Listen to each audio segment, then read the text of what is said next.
have killed 2,000 babies since abortion became legal.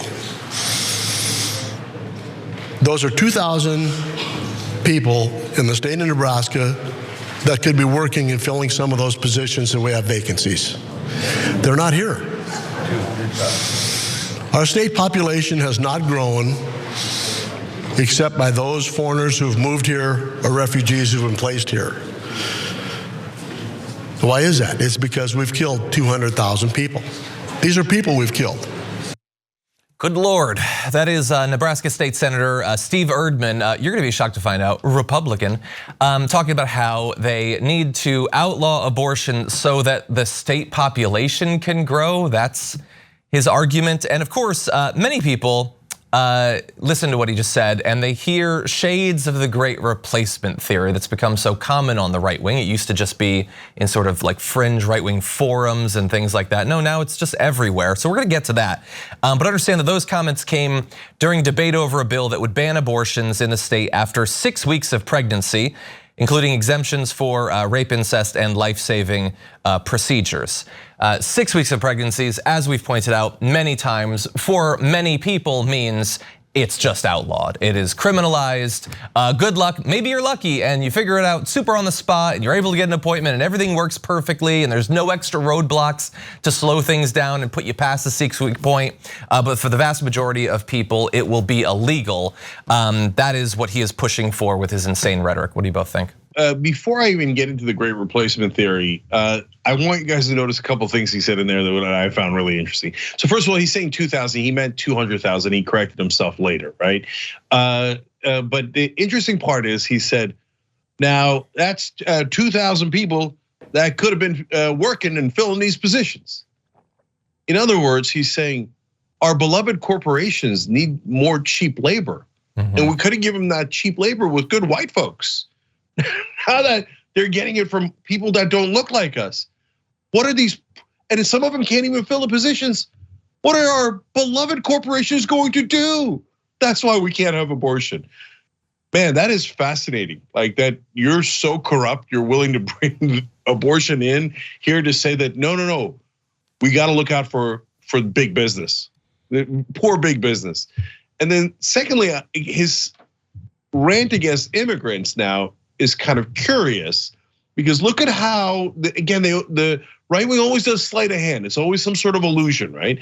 Remember, they were against immigrants, not because they're Latino, not because they look different than us, but because they're taking our jobs. God damn it, they're taking our jobs. Well, we have near full employment. We've never had unemployment as low as we have it today in America, in American history.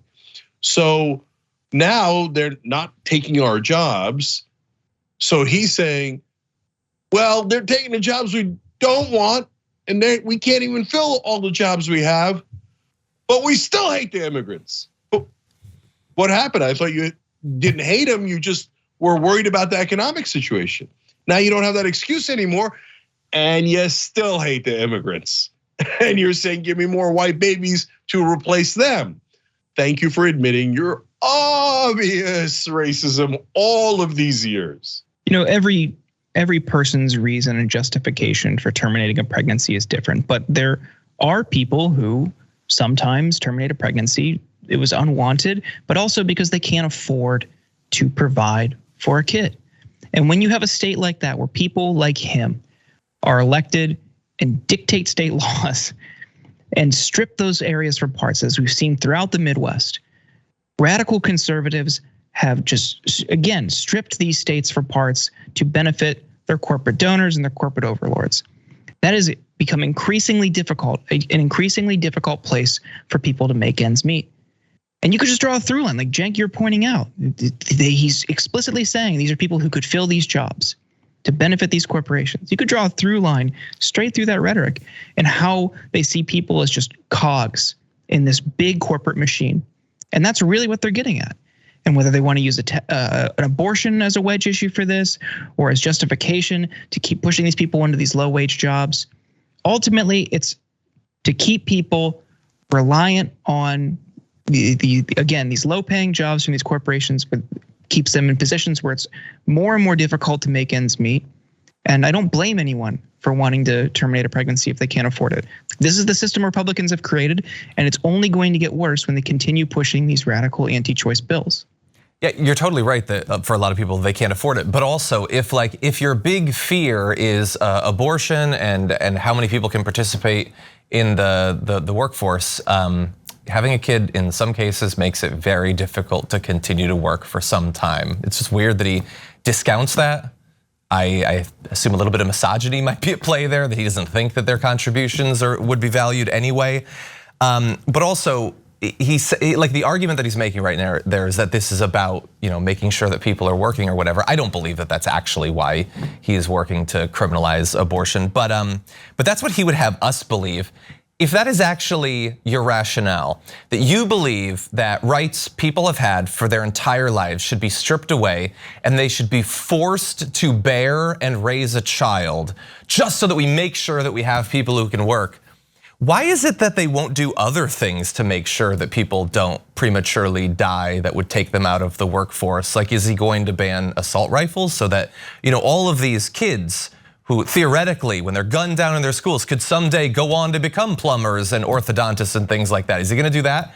Just out of curiosity, since he's implying that life is so important to him, out of curiosity, I looked up, did he have much to say during the pandemic when, by the way, 1 in 382 people in Nebraska died from COVID, better than some states, worse than others.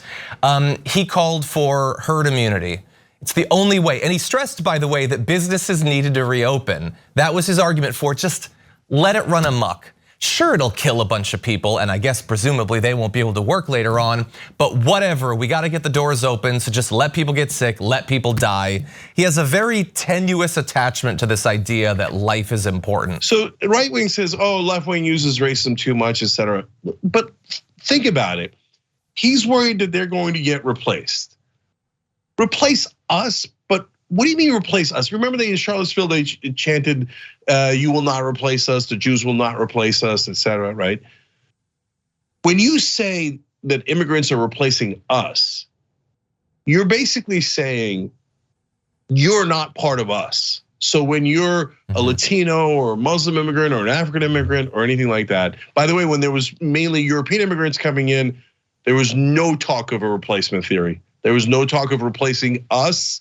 There was none of this, okay? So there was originally when this country was largely run by Protestants and Catholic immigrants were coming in, Irish, Italian, etc. Then all of a sudden, it's the others, it's not us. And they were very much against Irish and Italians. Then they accepted the Irish and Italians and it became us as white, and we don't want anyone who isn't us.